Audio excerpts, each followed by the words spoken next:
Okay, so streaking, specifically rust streaking. I have the base.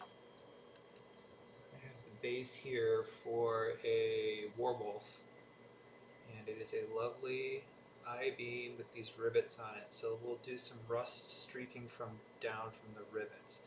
I've already pre-painted it. I've already sealed it. You see this is really super glossy. You don't need something that glossy. Satin is actually preferred because it will hold on to the flow that comes off a little bit better. Um, but this is just what I had. I had some Future Shine, which I use for just about everything handy. So that'll be fine. For the painting, this is 3 tones. Okay, so it's a dark red, like a primer, German red brown.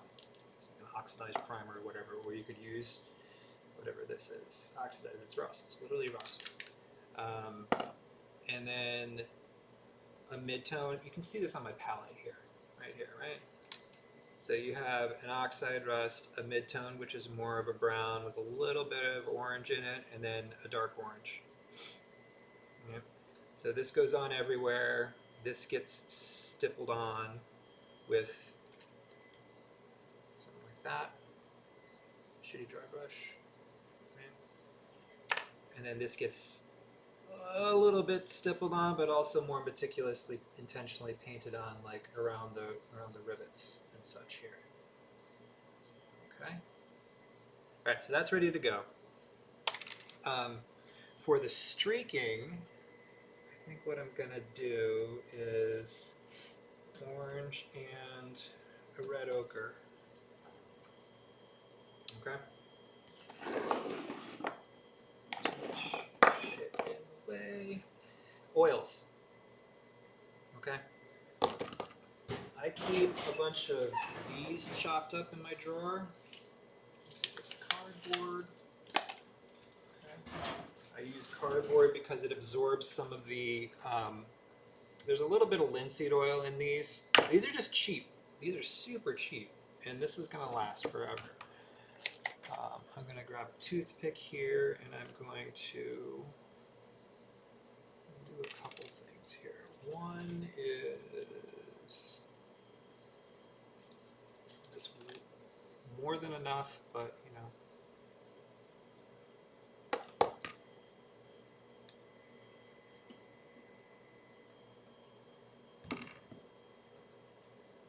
Now I've been using this for a while, so there's not a ton of fluid that needs to separate out.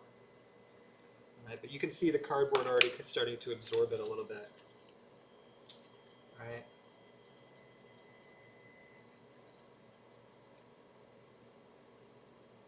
Okay. The next thing that I'm going to need is a thinner.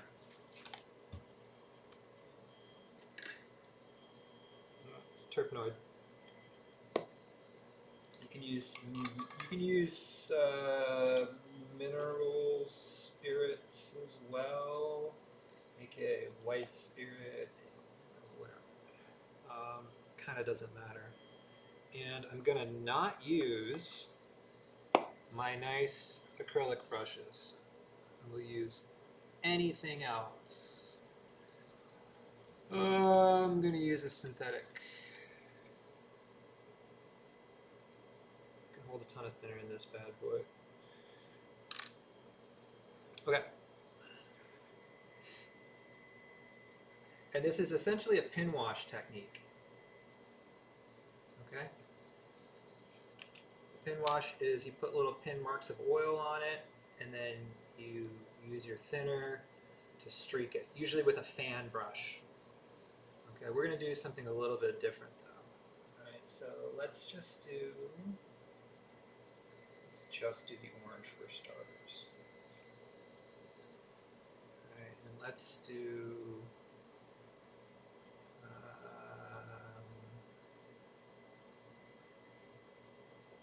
this rivet first.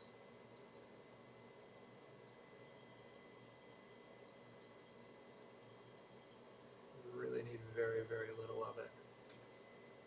All right, now this is the important bit. It's already glossed. It's already sealed in, right? filling up my brush with the thinner.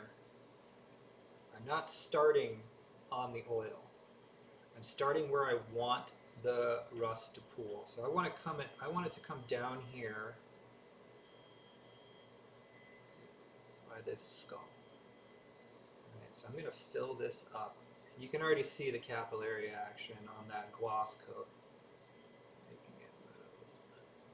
And then by the time I get up to here, once I can soften that and break it up,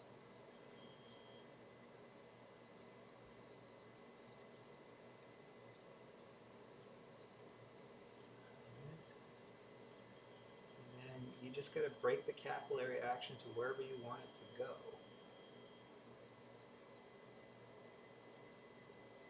So for instance, once I connect that, it flows in that direction. I connect this, it's going to flow down here.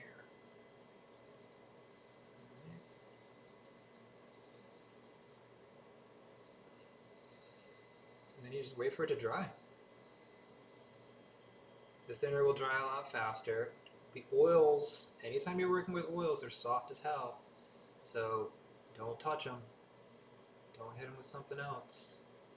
Don't drag, your hand across it, anything like that. You got to be careful with that.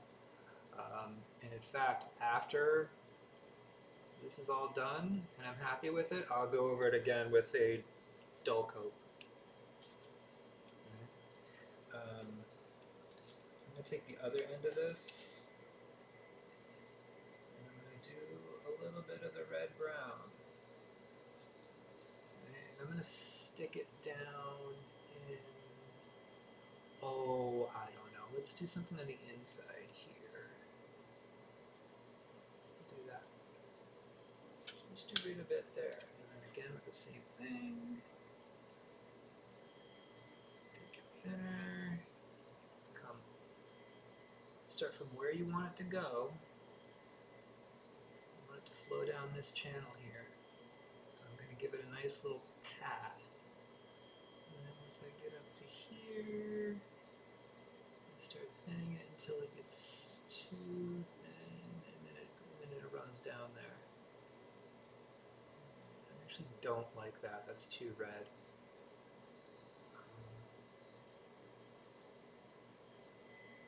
I might come in there with a darker brown to cover that up, or maybe an orange to like pop on top of it. Yeah, we'll do that actually. Tune it up, tune it up.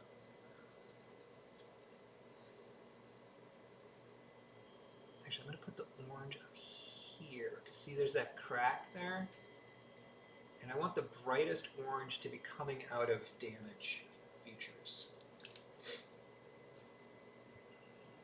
Right, where there's a lot of surface area.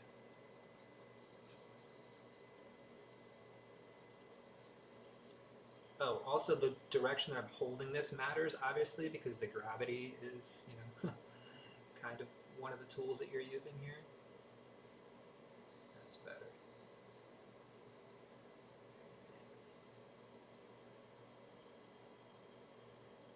And I didn't have to really change too much about where it was leading because I already had a channel running from the red that I didn't like.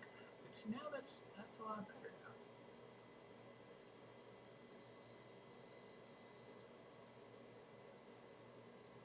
Soften that up a little bit. And when it dries, you're going to see that's probably going to end up like a bright chunk right there. And I don't even know if I mind. I think that's going to be fine, actually.